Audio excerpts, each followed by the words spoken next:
Bem-vindos e bem-vindas ao É Apenas Fumaça, onde se fala sobre a sociedade com quem quer falar sobre ela. Eu sou a Maria Almeida. Eu sou a Diana Carvalho. E hoje temos como convidado José Miguel Cardoso Pereira, professor catedrático de Engenharia Florestal e investigador no Centro de Estudos Florestais, no Instituto Superior de Agronomia da Universidade de Lisboa. Bem-vindo.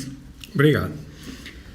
Frei Bento Domingos, num artigo de opinião no Público este ano, escreveu: durante este verão, as televisões mostraram Portugal como um país condenado ao inferno. O que sobrou de matas e florestas ficará para o fogo do próximo ano. Teremos um inverno para esquecer o que aconteceu e uma primavera para nos explicarem que estão a ser tomadas todas as medidas possíveis de prevenção e com instrumentos terrestres e aéreos para dominar eventuais incêndios.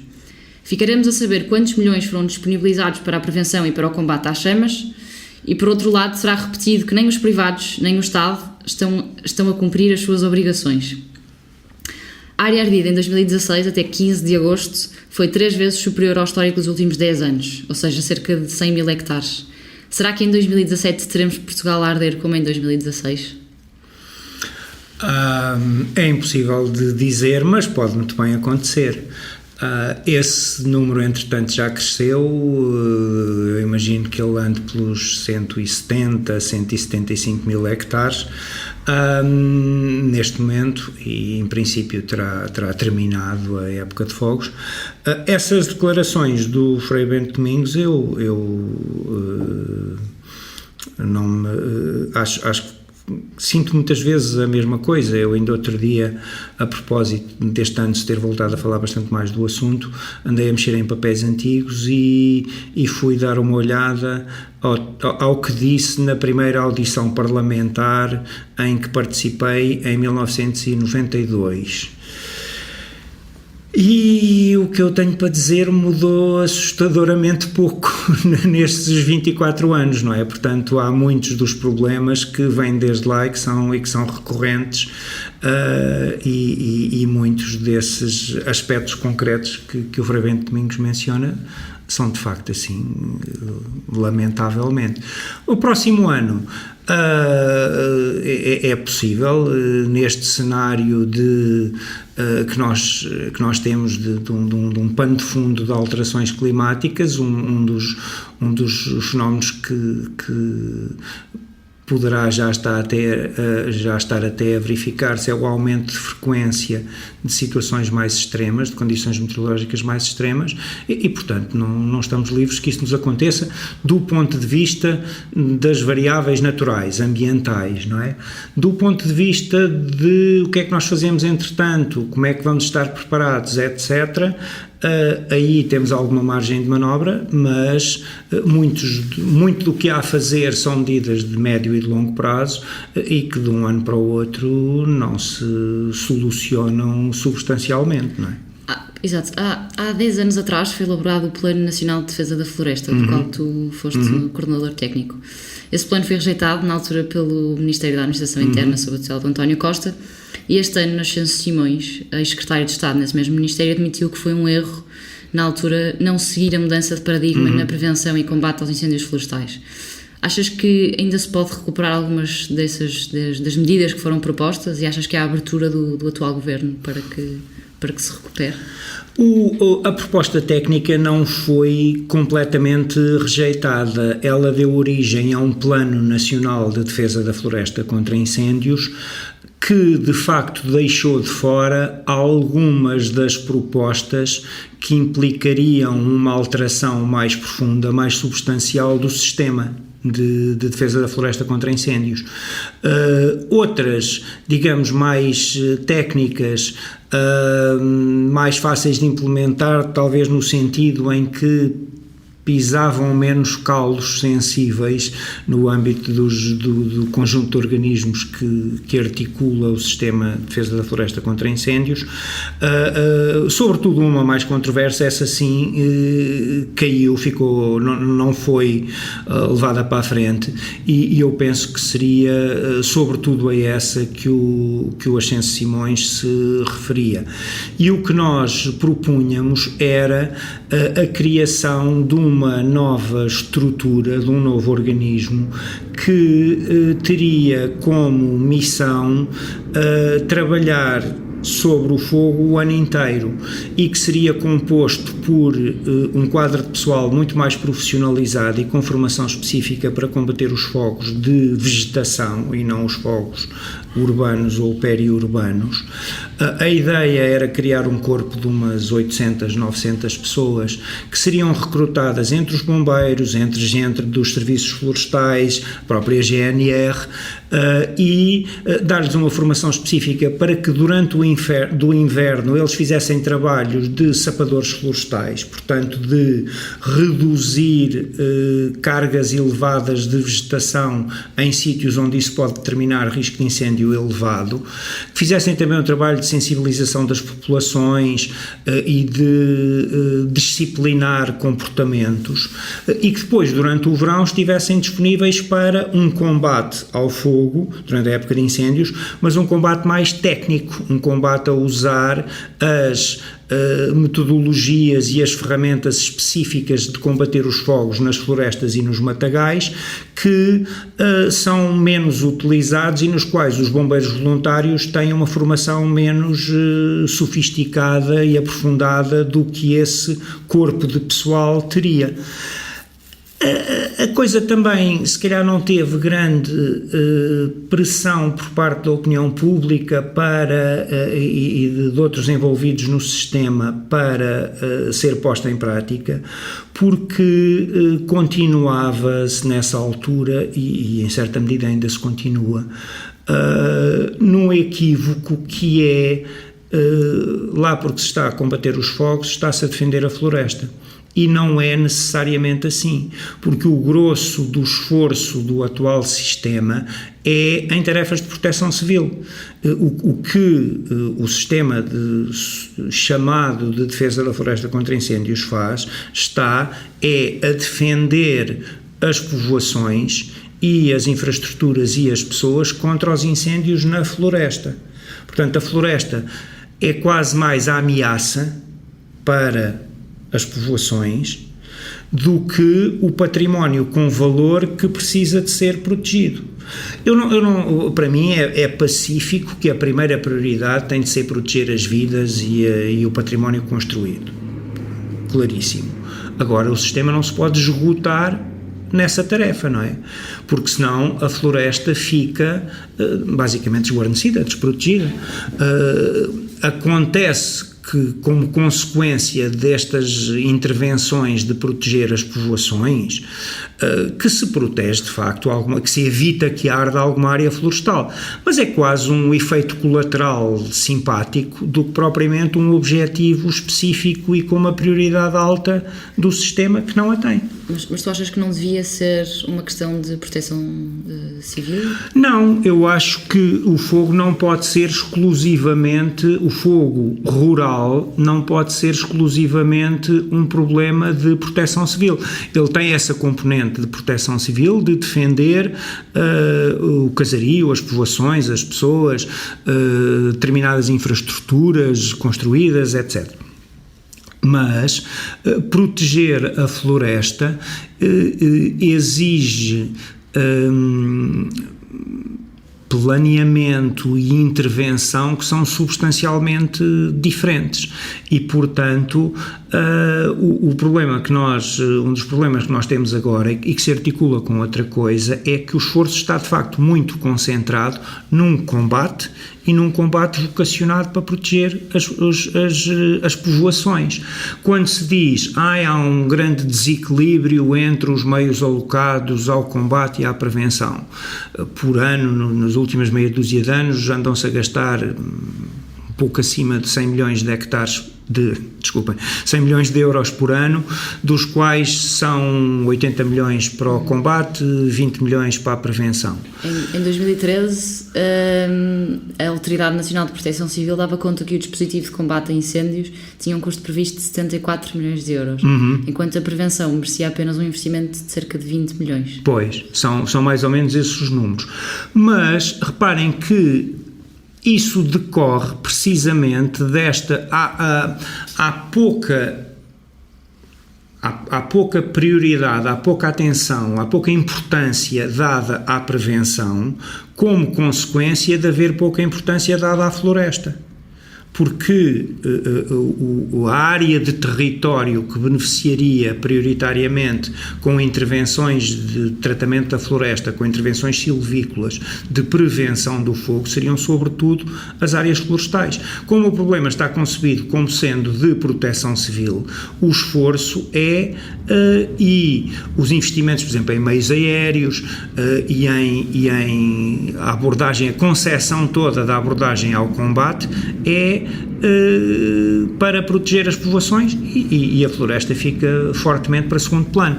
Até com problemas que começam agora a surgir, mas que são muito diagnósticos disto tudo, que há uma meia dúzia de anos para cá, talvez um pouco mais, começou a intervir-se em algumas zonas do país e a fazer o que nós chamamos uma rede de faixas de gestão de combustível. Portanto, são estruturas mais ou menos lineares, nas comiadas dos montes, ao longo de estradas mais importantes, em sítios estratégicos na paisagem, onde se reduz bastante o mato e a erva que estão à superfície para criar ali descontinuidades que dificultem a propagação de fogos que venham pela paisagem fora e, por outro lado, que tornem mais seguro para quem faz o combate intervir naqueles sítios, porque tem ervinha rasteira, não tem mato nenhum, não sei o quê, portanto é mais eficaz e mais seguro. Aconteceu o ano passado, voltou a acontecer este ano, haver fogos que estavam a propagar-se em direção a estruturas dessas, mas como o pessoal do combate não está vocacionado para esse tipo de intervenção, nem sequer devidamente informado da existência destas oportunidades, acabaram por não ser utilizadas e, portanto, aquilo não é concebido, não são estruturas pensadas para pararem o fogo sozinhas, passivamente, ele chegar ali e morreu, acabou. Não é isso, são, como eu dizia antes, sítios onde um combate é suposto ser mais eficaz e mais seguro, mas tem de lá estar alguém para o fazer. Nestes casos o que se passou foi que o fogo chegou lá e depois foi muito devagarinho, rasteirinho, por ali adiante, levou o tempo que tinha de levar, até chegar ao outro lado da faixa, onde voltava a haver mais vegetação e, portanto, aquilo foi completamente ineficaz. Portanto, também, quando começa a haver medidas de prevenção estrutural mais sérias, depois não são devidamente utilizadas na articulação com o combate. E era precisamente este tipo de coisas que um corpo de sapadores florestais com outra dimensão e como nós propunhamos na proposta técnica do plano, saberia fazer. E para implementar uma prevenção mais estrutural desse modo, nós sabemos que o nosso terreno florestal é na sua grande maioria propriedade privada. E sabemos que a média de terreno por proprietário é de cerca de 2.000 metros quadrados com parcelas dispersas, com vários herdeiros. E como é que se pode implementar um programa desse tipo, neste tipo de estrutura, e como é que isso afeta essa tal luta contra a prevenção de fogos? Pois, a única maneira viável de fazer isso já está a ser posta em prática, já está no terreno, que é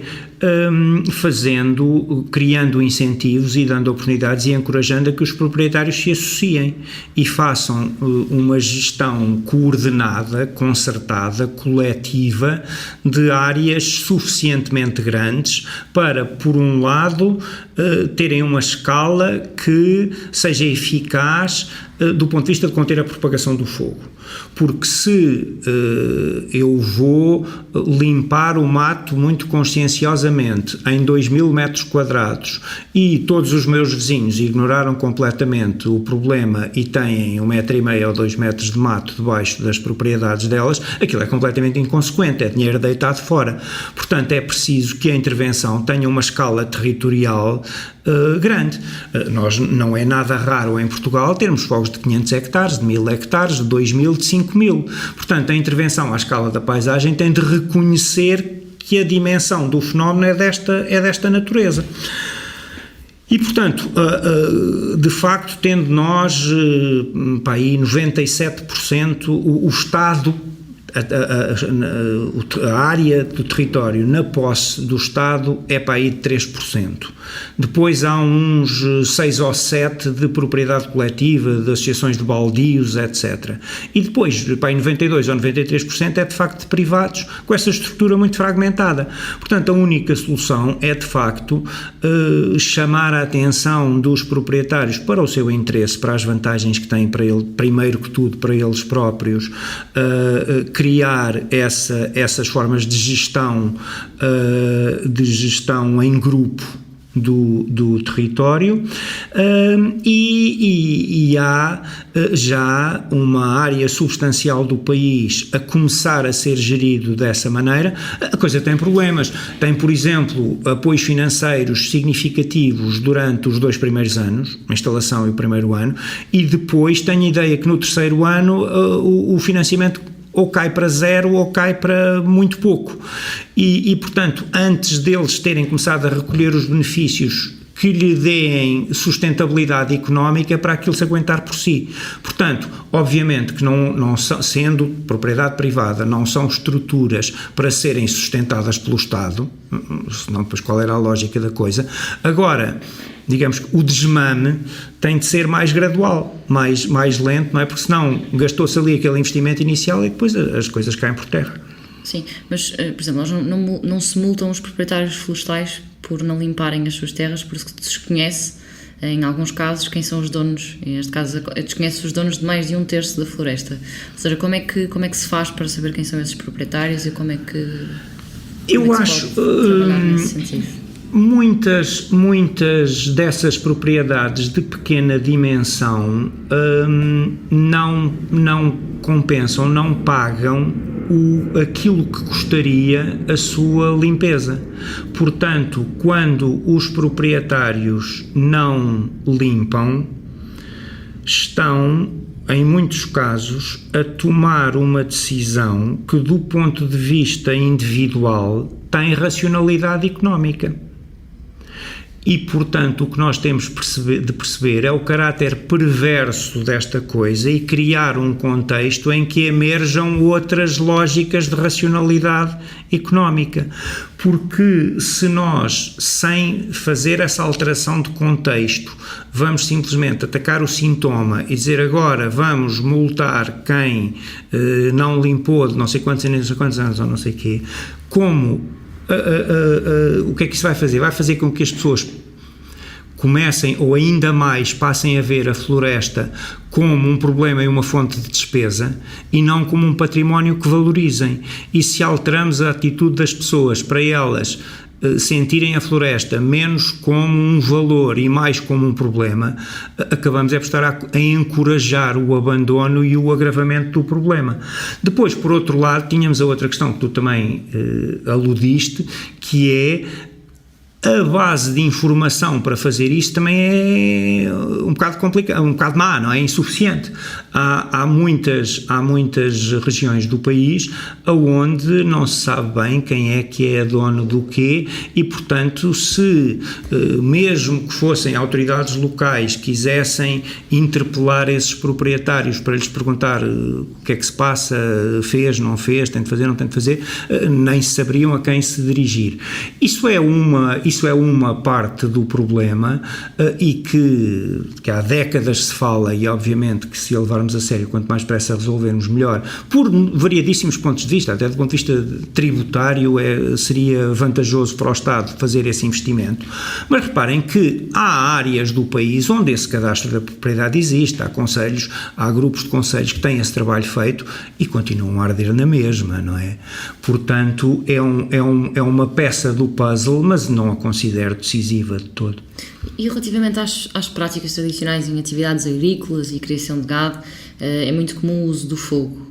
É muito comum vermos as tais queimadas. Uhum. Tu achas que elas deviam ser restringidas, deviam ser vigiadas? E sim, por quem é que deveria fazer isso? Eu acho que precisam de ser, que é uma coisa que precisa de ser devidamente disciplinada e enquadrada acompanhada tecnicamente, porque há pouca noção disso, mas o uso da terra para a pastorícia, sobretudo de gado miúdo, de cabras e ovelhas, ainda tem alguma importância económica e, sobretudo, tem bastante expressão territorial.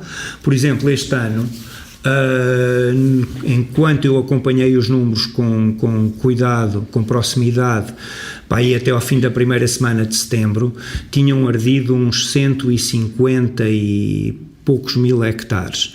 Dessa área, 2/3 eram pastagens e matos. Portanto, não era floresta.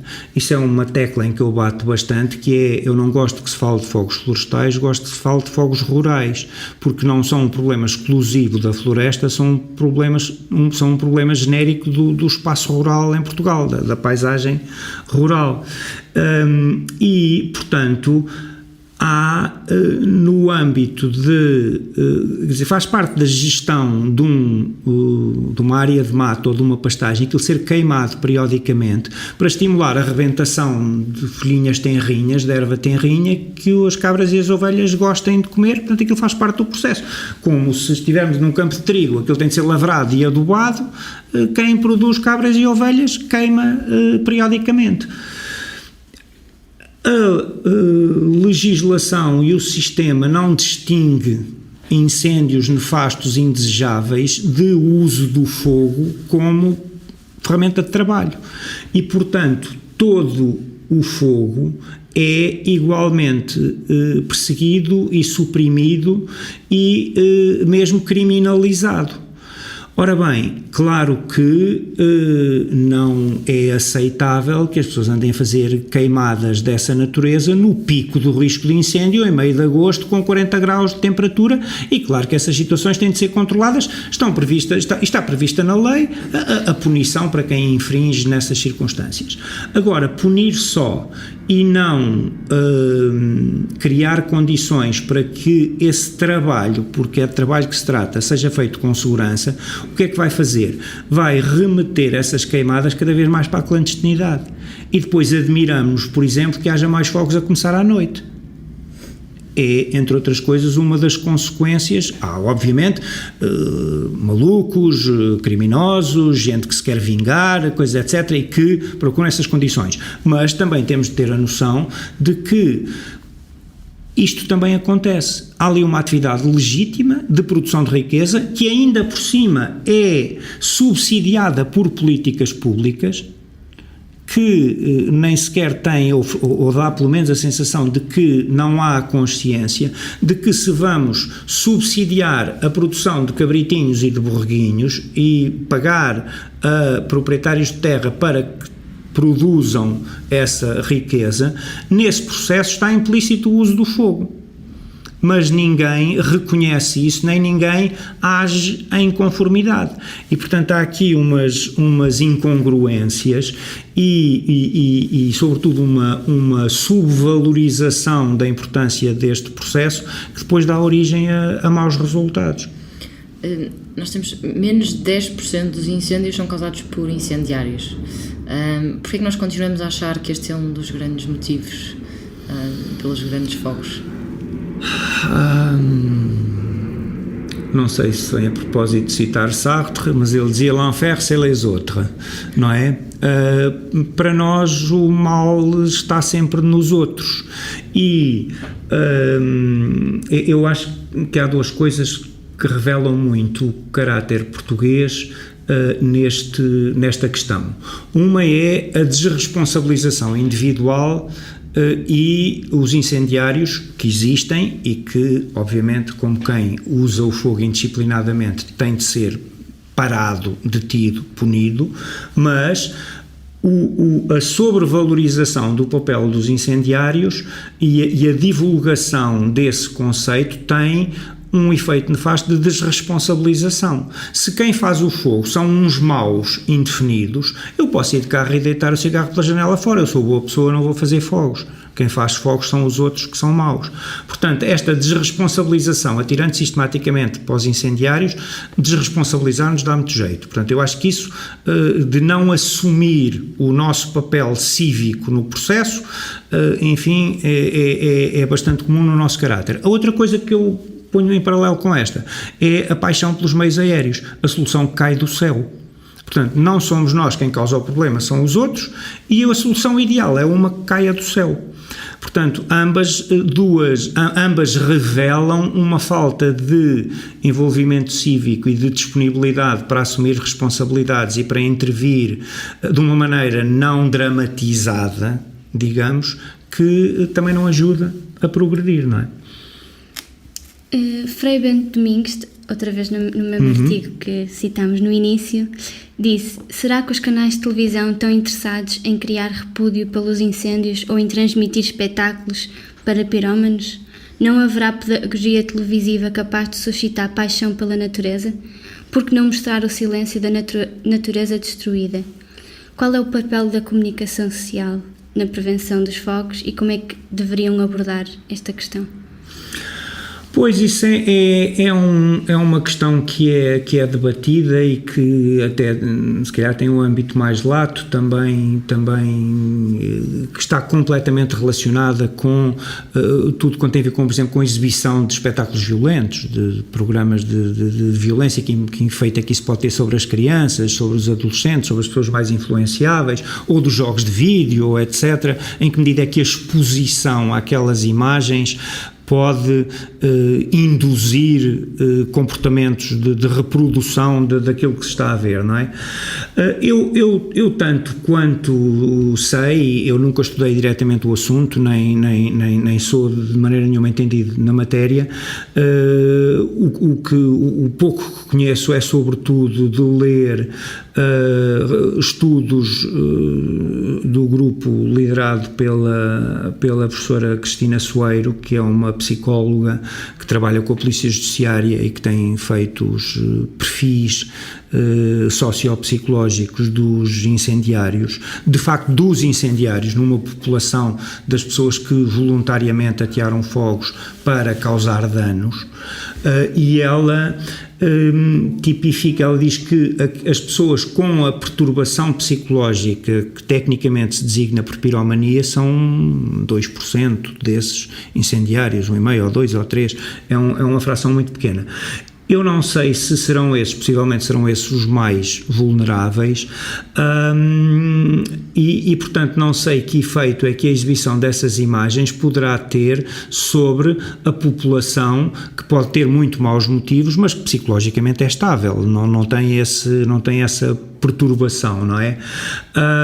De qualquer maneira, acho que concordo perfeitamente que a certa altura é um exagero, não vejo o que é que alguém possa beneficiar com aquela insistência nas chamas e no helicóptero e no fundo ouvir-se as pessoas a gritar e etc e tal, quer dizer, acho que não vem daí nada de bom e que de facto poderia ter pedagogia, duas coisas: mostrar que bonito é antes e que feio fica depois, em vez do durante, com aquele dramatismo todo, não é?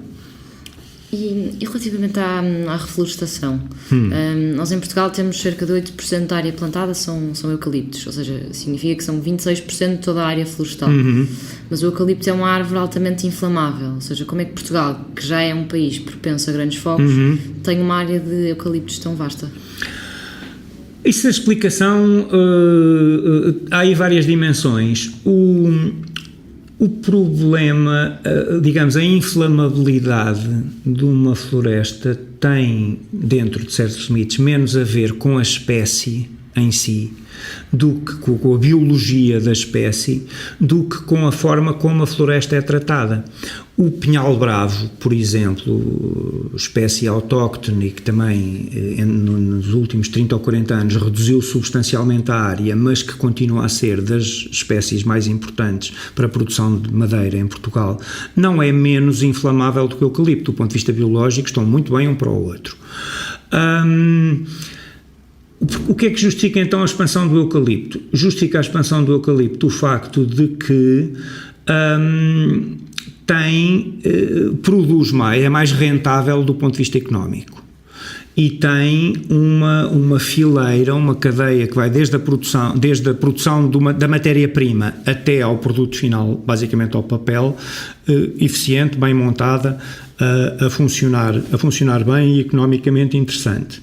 E o que acontece é que a floresta de eucaliptal até acaba por ser menos vulnerável ao fogo e, de facto, menos afetada pelo fogo. A incidência do fogo é mais baixa no eucaliptal do que no pinhal.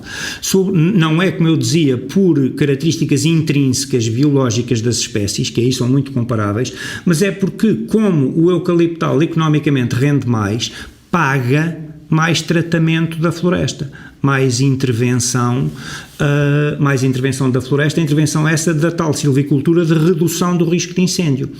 Por outro lado, tem também o tal efeito de escala, porque as grandes empresas de produção de papel têm terrenos que são propriedades delas e que são, 100, 150 mil hectares, e depois têm terrenos arrendados. Mas como têm escala, têm meios para, de facto, fazer essas intervenções. E não só o eucaliptal está melhor protegido do fogo, como se vê na incidência relativa do fogo, atendendo à área que existe de uma espécie e de outra, comparando com o pinhal bravo, há menos área queimada no eucaliptal do que no pinhal, e portanto isso tem a ver com essa valorização económica e com esse efeito de escala de quem tem meios, porque gere áreas grandes do território, e têm não só para fazer a silvicultura de prevenção, como também para o combate. Têm meios próprios de combate que frequentemente até colaboram com os bombeiros e intervêm fora do seu território. Agora, o eucaliptal tem outros problemas e outras pontas por onde se lhe peguem para além da vulnerabilidade. Podemos discutir que implicações ambientais é que tem, se já temos área de mais, de menos, se está a entrar por terrenos que se calhar eram melhor utilizados de outra maneira, tudo isso é discutível. Como é que são definidos esses limites? Ou seja, como é que é feita essa tal reflorestação em termos de eucaliptos? Que espécies plantar, etc. Até recentemente havia a legislação que determina percentagens máximas por concelho e etc. Até recentemente era competência dos municípios, no âmbito dos seus planos municipais, de alguma forma determinar as áreas que estariam disponíveis para esse tipo de florestação.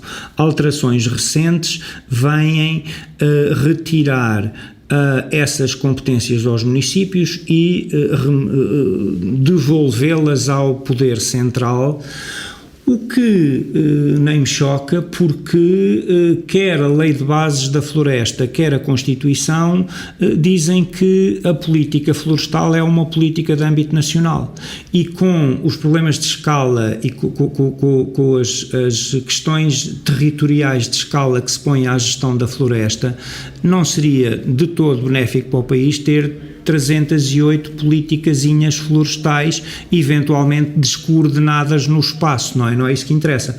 Agora, se os municípios podem tomar decisões boas e más, a administração central também, umas vezes toma decisões boas, outra vez toma decisões más, não é? Agora, a lógica da reflorestação, também reparem que tem muito de racionalidade económica por trás, porque demora bastante mais tempo a crescer um pinhal até poder ser cortado e a madeira ter valorização económica do que um eucaliptal. E, portanto, se eu estou numa zona com elevado risco de incêndio, estou a correr um risco maior se precisar de esperar 20, 25 ou 30 anos para obter um rendimento e tenho de apostar que vai decorrer este período de tempo sem que a minha propriedade arda, por comparação com o eucaliptal, que ao fim de 8 ou 10 cresceu, posso cortar e posso vender. E, portanto, isso faz com que, por exemplo, quando ardiam e ainda ardem áreas extensas de pinhal, os proprietários a seguir, vou fazer a mesma coisa, vou repetir a decisão que me correu mal, ou vou encurtar o ciclo e não consigo passar não entre os pingos da chuva, entre as labaredas, num período de 20 anos, mas se calhar em 8 ou 10 pode ser que me safe. E, portanto, isso é um grande incentivo para as áreas de pinhal que arderam, quando são replantadas como eucaliptal. Eu não estou a dizer que está bem ou está mal, estou a interpretar a racionalidade económica que está por trás da decisão individual. E para terminar, a incidência do fogo em Portugal é das mais altas nos países da Europa do Sul.